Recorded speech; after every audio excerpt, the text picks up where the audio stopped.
साथियों, फिर से स्वागत है आपका मेरे YouTube चैनल त्रिशूल RBHub में, जिसमें हम पढ़ रहे थे 9th क्लास की साइंस विज्ञान हिंदी माध्यम में, जिसमें चैप्टर नंबर 3 चल रहा था, जिसको कल ही 99% पूरा कर लिया गया था। 6 पार्ट उसके अपलोड कर दिए गए थे। अब आज है कि मैं एक लास्ट पार्ट लेके आया हूँ, उसका पार्ट नंबर 7। वो इसलिए लाया गया है ताकि जो भी कुछ बीच में छोटी मोटी चीज़ें बची हुई हैं वो लिखवा दी जाएंगी, ताकि चैप्टर से बाहर कुछ भी बाकी नहीं रह जाएगा आपका। इसलिए आज आपको कुछ अभ्यास के क्वेश्चन करवा दिए जाएंगे पीछे के जो पूरे चैप्टर में से होंगे, तथा कुछ जो चीज़ें डाटा बचा हुआ है वो आपको आज अभी करवा दिया जाएगा। तो देखते हैं, अपन आगे चलते हैं। कक्षा 9 विज्ञान अध्याय 3 पार्ट नंबर 7। ये कुछ एक चीज़ें हैं जो रटने वाली चीज़ बची हुई है। वैसे तो परमाणु का आकार खूब पढ़ लिया कि बहुत सूक्ष्म होता है, फिर भी देखिए परमाणु का आकार बहुत सूक्ष्म होता है, कोई नई बात नहीं है, खूब पढ़ाई करी है।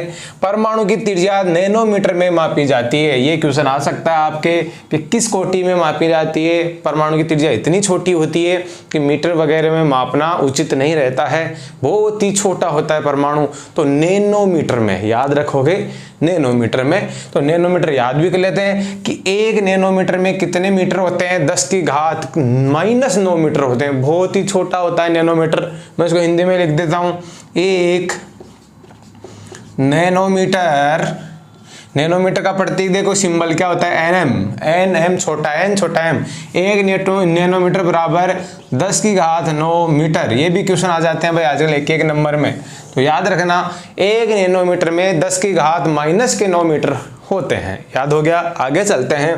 परमाणु को नग्न आंखों से नहीं देखा जा सकता है, बिल्कुल नहीं देखा जा सकता, परंतु आधुनिक उपकरणों के माध्यम से देखा जा सकता है।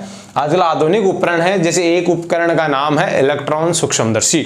उसके माध्यम से आप इलेक्ट्रॉन वगैरह तक भी देख सकते हैं।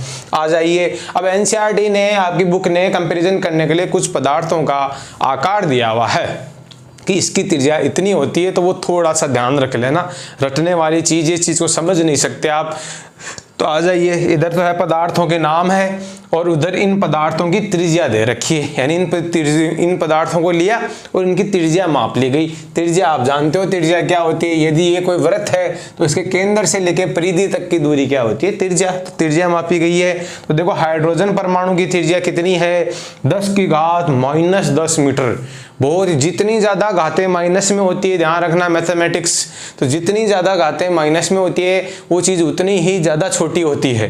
तो ज़्यादा घातें माइनस में, तो हाइड्रोजन परमाणु में 10 की घात -10 मीटर है, बहुत ज़्यादा छोटा है, ध्यान रखना हाइड्रोजन परमाणु। इसके बाद में आ जाओ, जल का अणु यानी H2 अणु की त्रिज्या मापी गई, तो कितनी आई, 10 की घात -9 मीटर। याद ही रखने पड़ेंगे, इसके अलावा ये कुछ भी नहीं, थोड़ा थोड़ा याद रख लो। हीमोग्लोबिन अणु 10 की घात -8 मीटर, यानी ध्यान रखना नीचे वाली चीजें इनसे बड़ी है, ऊपर वाली चीजें छोटी है, माइनस में घाते हैं। यदि माइनस में घात बड़ी है तो वो मान छोटा होगा, ध्यान रखना। तो ये मान छोटा है, ये मान इससे बड़ा है ये वाला, और इससे भी बड़ा मान है ये वाला। तो ये नीचे जा रहे हैं तो चीजें बड़ी होती जा रही हैं, तो ये ध्यान रखना। हीमोग्लोबिन अणु क्या होता है, थोड़ा पता रहे। अपने रक्त में, खून में ये पाया जाता है हीमोग्लोबिन। यही क्या करता है, ऑक्सीजन को पकड़ता है और उससे ही अपन क्या करते हैं, जीवित रहते हैं। तो हीमोग्लोबिन अणु का आकार कितना है, 10 की घात -8 मीटर। फिर आ जाओ, कंपेयर करिए, रेत का कण पकड़ा, उसकी त्रिज्या मापी, कितनी आई, 10 की घात -4 मीटर। याद रखोगे, रेत का कण 10 की घात -4 मीटर। फिर चींटी को देखा, ये आई 10 की घात -3 मीटर, 10 की घात -3। ये कंपैरिजन है एक तरीके का, कि ये परमाणु को बताना चाहते हैं कि परमाणु इतना छोटा होता है कि देखो आप, ये छोटी वाली चीजों से भी बहुत छोटा होता है। तो चींटी बहुत छोटी होती है, फिर भी उससे भी है 3 लगभग गुणा, देख लो आप, लगभग 10 की घात -6 गुणा और छोटा होता है वो। तो आगे चलते हैं। सेब है 10 की घात -1 मीटर। तो थोड़ा कंपेयर करके इनको देख सकते हैं, और यहाँ से क्वेश्चन आना जैसा ऐसा कुछ भी नहीं है, फिर भी अपन कुछ भी नहीं छोड़ेंगे। तो ये आपका हो गया है। अब चैप्टर में एक चीज ढंग की बची है, जिसको कहते हैं द्रव्यमान प्रतिशत या भार प्रतिशत, जहाँ से न्यूमेरिकल आ सकता है आपके, वो और अपन पढ़ लेते हैं। ये लास्ट है आपके चैप्टर का। अब ये क्या सीधे सीधे तो आपके सिलेबस में इधर तो नहीं दिया हुआ जिधर की सिलेबस है, लेकिन ये अभ्यास प्रश्नों में इसके पर्सन है, इसका मतलब ये आ सकता है आपके, तो अपन कुछ भी छोड़ने वाले नहीं है। वैसे ही बहुत काम की चीज है। द्रव्यमान प्रतिशत, यानी इसको W/W% भी बोलते हैं बड़ी क्लासों में, इसको भार प्रतिशत भी बोलते हैं या भार संगठन भी बोलते हैं, कुछ ही बोल दो कोई फर्क नहीं पड़ता। अब तो एक नाम याद रखो कि इनको द्रव्यमान प्रतिशत बोलते हैं।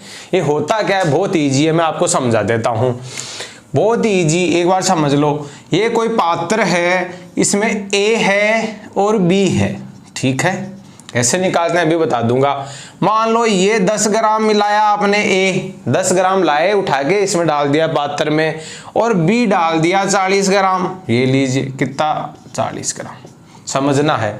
तो ये दोनों यहाँ आके मिक्स हो जाएंगे तो A + B बन गया, और ये कितने ग्राम बन जाएगा, 40 और 10 कितने ग्राम बन गया, 50 ग्राम, ठीक है।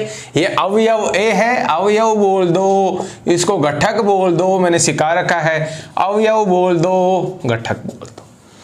अब ये आपको ऐसे क्वेश्चन आएंगे कि A का द्रव्यमान प्रतिशत बताओ, क्या बताओ, द्रव्यमान प्रतिशत। इसका मतलब ये होता है कि पूरे पात्र में A है, उसका वजन है वो कितना % है, कितना % है, वही चीज क्या होती है, भार प्रतिशत। तो बहुत ही निकालना आसान है। कैसे निकालेंगे, ऊपर तो हमेशा ऐसे लिखेंगे कि A का भार यानी A का द्रव्यमान, यानी खुद का द्रव्यमान ऊपर, जिसका तुम्हें ज्ञात करना है प्रतिशत, उसका प्रतिशत तो क्या आ जाएगा ऊपर, और नीचे क्या आ जाएगा भाई, कुल द्रव्यमान, यानी इस पात्र में 2 जने 3 जने 5 जने 10 जने कितना भी है, उन सब ने मिलकर कितना द्रव्यमान है, तो नीचे क्या आ जाएगा, कुल द्रव्यमान। ध्यान रखना, ये से निकालते हैं प्रतिशत। हमें एग्जाम में तुम्हारे प्रतिशत कैसे निकलते हैं कि 1200 में से आपके 900 नंबर आए, तो 900 बटे कुल नंबर कितने होते हैं, 1200 × 100,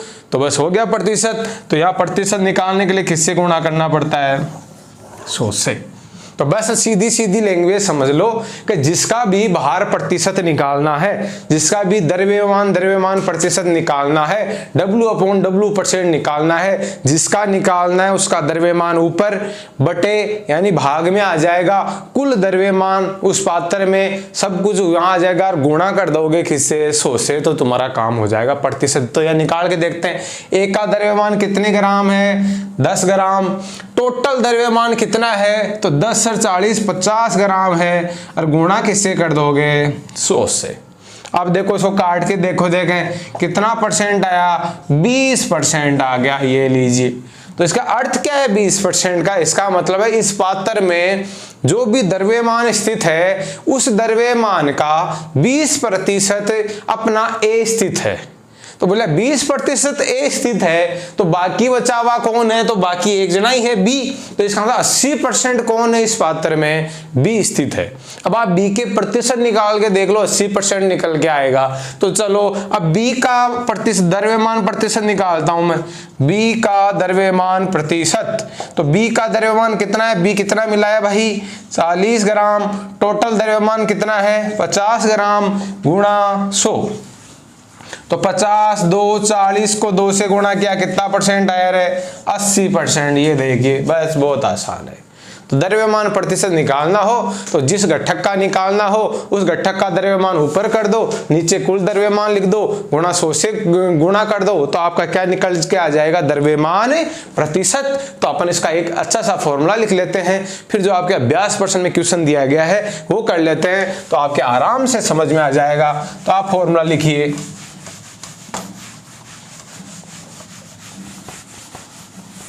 ये लीजिए द्रव्यमान प्रतिशत का फॉर्मूला, द्रव्यमान प्रतिशत का फॉर्मूला कैसे करोगे, घटक का द्रव्यमान यानी जिसका पूछा है, ध्यान रखना, घटक का द्रव्यमान बाटे कुल द्रव्यमान गुणा 100। ये लीजिए लिख लीजिए, बस हो गया काम तुम्हारा। ये फॉर्मूला याद कर लो बस, घटक का द्रव्यमान बटे कुल द्रव्यमान गुणा 100। अब आपको क्वेश्चन करवा दिया जाता है जो क्वेश्चन नंबर 1 है आपके अभ्यास में, तब तक ये नोट करिए।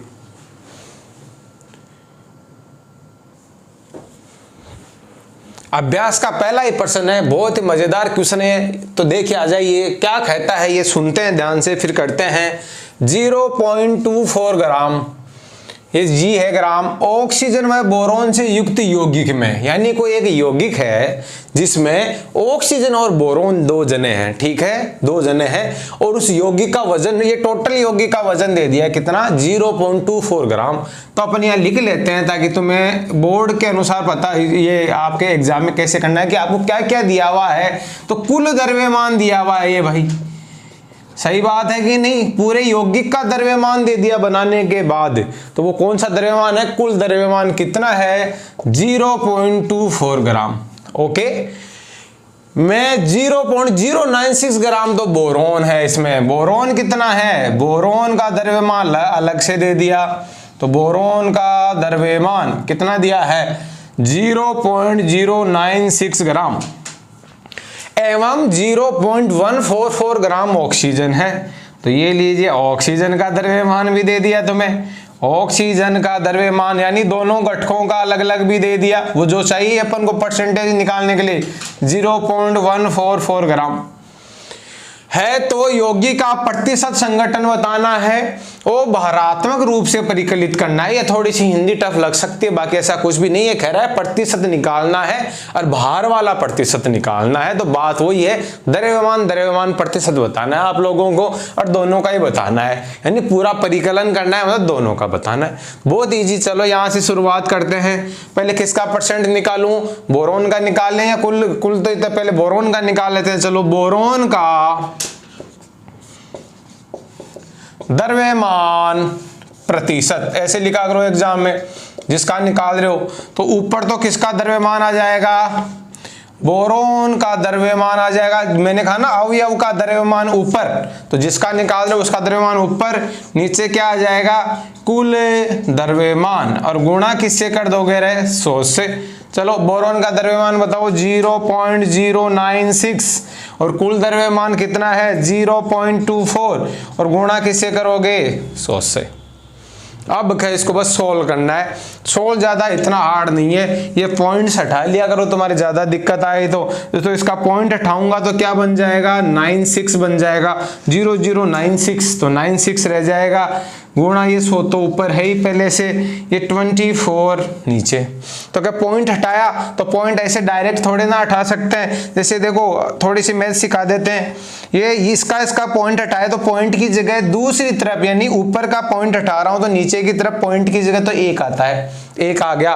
फिर पॉइंट के इधर अक्षर गिनो कितने हैं, तो 1 2 3 है, तो कितनी शून्य लगा देते हैं 1 2 3 शून्य। तो पॉइंट हटाना सीखे, पॉइंट की जगह रिवर्स साइड में 1 लगा देते हैं और पॉइंट के बाद में कितने अक्षर है उतने 0 लगा देते हैं, तो वो पॉइंट डिलीट हो जाता है, तो हो गया। लेकिन नीचे भी पॉइंट हटाया आपने, तो नीचे वाला पॉइंट हटाया तो पॉइंट की जगह तो 1 लगाओ और पॉइंट के बाद में कितने अक्षर है 1 2, तो ये लीजिए 2। अब जाके पॉइंट हटाए तो कि ये 100 तो पहले से ही है, तो ये बन गया तुम्हारा। बस अब इसको काटा पीटी करना सीखो, मैं अलग कलर लेके काटता हूं। नीचे देखो 1 2 3 शून्य है, तो 1 शून्य कट गया, 2 शून्य कट गया और ये लो 3 शून्य कट गया, तो ये नीचे 1 2 3 ये मामला नीचे वाला कट गया।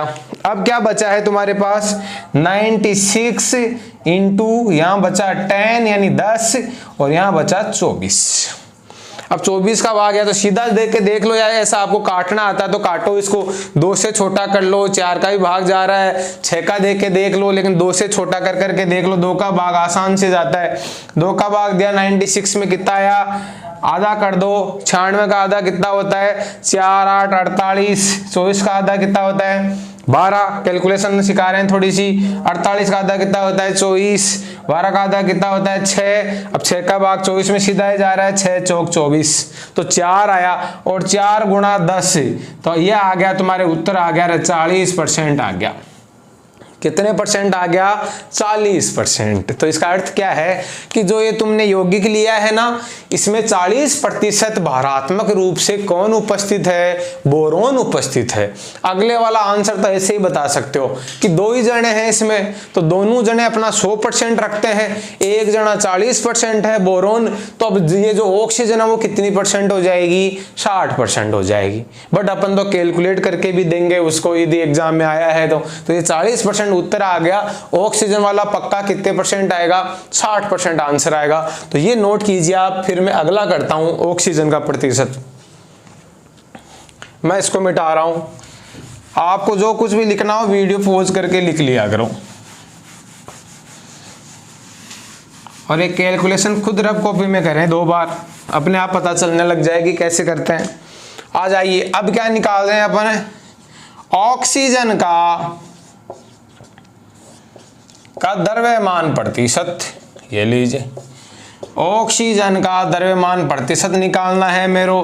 तो ऊपर तो आ जाएगा ऑक्सीजन का द्रव्यमान, ऑक्सीजन का द्रव्यमान बटे नीचे आ जाएगा कुल द्रव्यमान गुणा 100।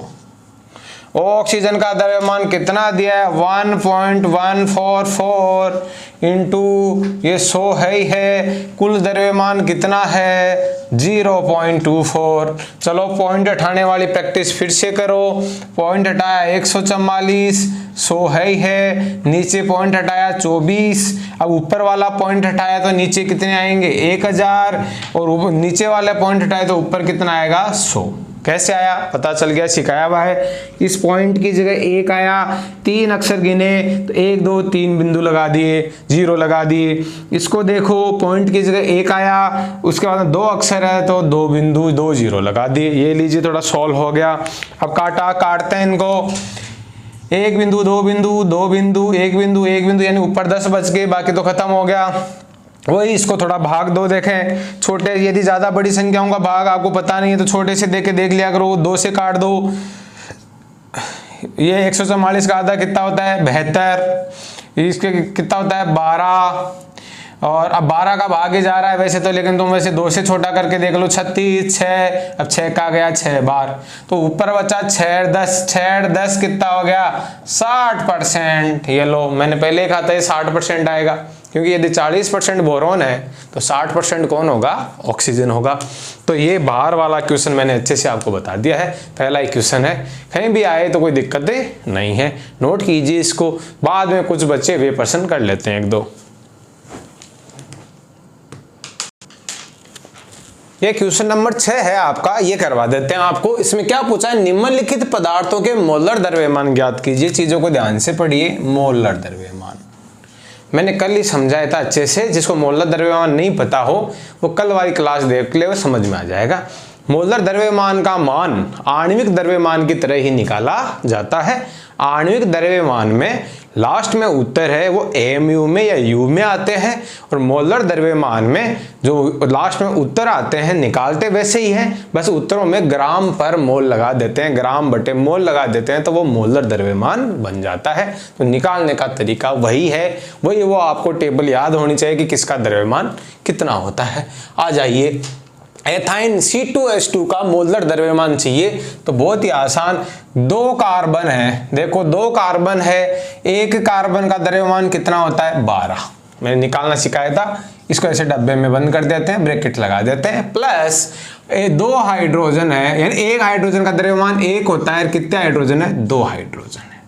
सॉल्व करो इसको, तो 24 + 2 तो कितना आ जाएगा?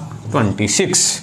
लेकिन अब इसके AMU लगा दोगे आप आगे तो वो तो आ जाता है इस अणु का द्रव्यमान।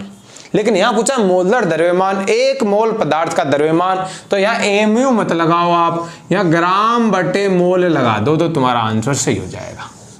ये लीजिए, तो 26 ग्राम पर मोल आंसर आएगा। ध्यान देना एग्जाम में।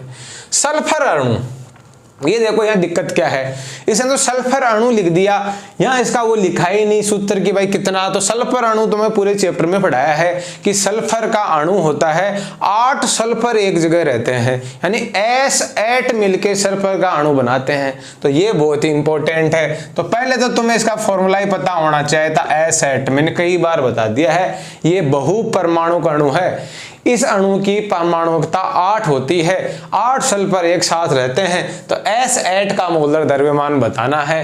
तो सल्फर का पहले तो 16 नंबर पे आता है, मतलब इसका 32 होता है अकेले का, तो 8 गुणा 32, तो 32 को मैं 8 से मल्टीप्लाई करके देख लेता हूं, 256 आएंगे भाई, 256 ग्राम पर मोल।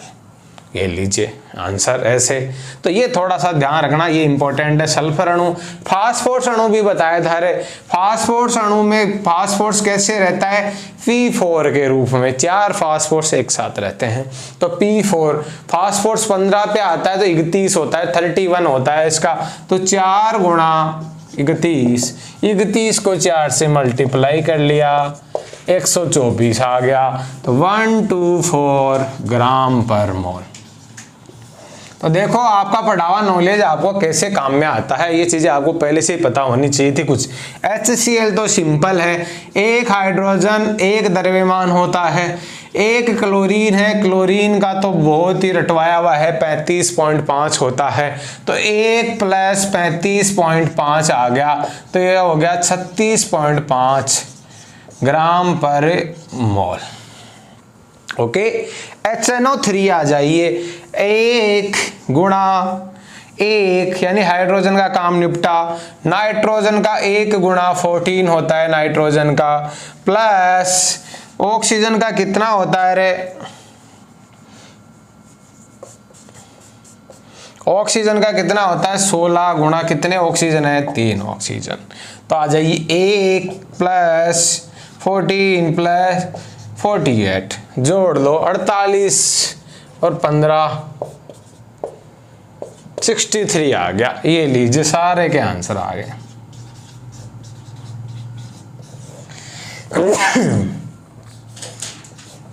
बस मोलर द्रव्यमान बहुत इजी है, जैसे अणु का द्रव्यमान निकालते थे वैसे निकाल दो। लास्ट में यूनिट का ध्यान रखना, मात्रक जो लास्ट में लगाते हो ग्राम पर मोल आ जाएगी। इस हिसाब से आपके सारे क्वेश्चन आपको करवा दिए गए हैं। ये चैप्टर ढंग से पूरा हो गया है। बस 2 यौगिकों के 2 सूत्र और लिख लो जो बीच में आए हैं, तो उनको याद करना पड़ेगा। तो ये आप पहले लिखिए, फिर वो लास्ट में लिखवा देते हैं आपको। लास्ट में 2 सूत्र और याद कर लो जो आते हैं आपके एनसीईआरटी में हैं, तो याद करेंगे, महत्वपूर्ण है दोनों के दोनों।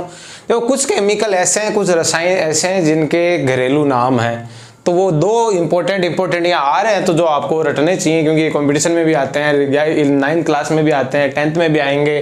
तो देखो एक होता है बुझा हुआ चूना, क्या कहेंगे, बुझा हुआ चूना, ठीक है। तो इसको लिखेंगे कैसे, कैल्शियम OH का ट्वाइस, यानी कैल्शियम हाइड्रोक्साइड होता है। याद कर लो भाई, ये एग्जाम में आ जाएगा कि बुझा हुआ चूना, निम्न में से कौन सा बुझा हुआ चूना है, 4 ऑप्शन आएंगे, 4 ऑप्शनों में से वो केमिकल छांटना है। तो बुझा हुआ चूना किसको कहते हैं, कैल्शियम हाइड्रोक्साइड को, CaOH ट्वाइस को ही क्या कहते हैं, बुझा हुआ चूना। याद करो बुझा हुआ चूना, कैल्शियम हाइड्रोक्साइड, कैल्शियम हाइड्रोक्साइड।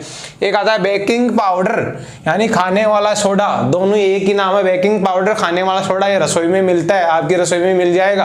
तो ये होता है NaHCO3, याद कर लो NaHCO3, और इसको वैसे बोलेंगे तो केमिस्ट्री की भाषा में सोडियम हाइड्रोजन कार्बोनेट। ये देखो सोडियम हाइड्रोजन और ये कार्बोनेट, आपको लिखाए थे आयन, तब लिखवाए थे। तो सोडियम हाइड्रोजन कार्बोनेट, या दूसरा नाम सोडियम बाइकार्बोनेट। तो ये 2 और याद कर लो। बुझावा चूने का सूत्र क्या होता है, ये होता है। खाने का सोडा ये होता है। खाने का सोडे का एक नाम और होता है, बेकिंग पाउडर होता है। और ये इनके हो गए ओरिजिनल नाम। तो ये ऊपर वाला तो हो गया कैल्शियम हाइड्रोक्साइड, और नीचे वाला हो गया सोडियम हाइड्रोजन कार्बोनेट। इस हिसाब से आपका चैप्टर नंबर 3 है वो पूरा हो चुका है, जिसके कितने पार्ट बनाए गए, 7 पार्ट में वीडियो पूरा with question, with theory, with numerical सब कुछ करवा दिया गया है। हम अब आगे से अपलोड करना चालू करेंगे चैप्टर नंबर 4। इसी के साथ बहुत बहुत धन्यवाद। जय हिंद, जय भारत।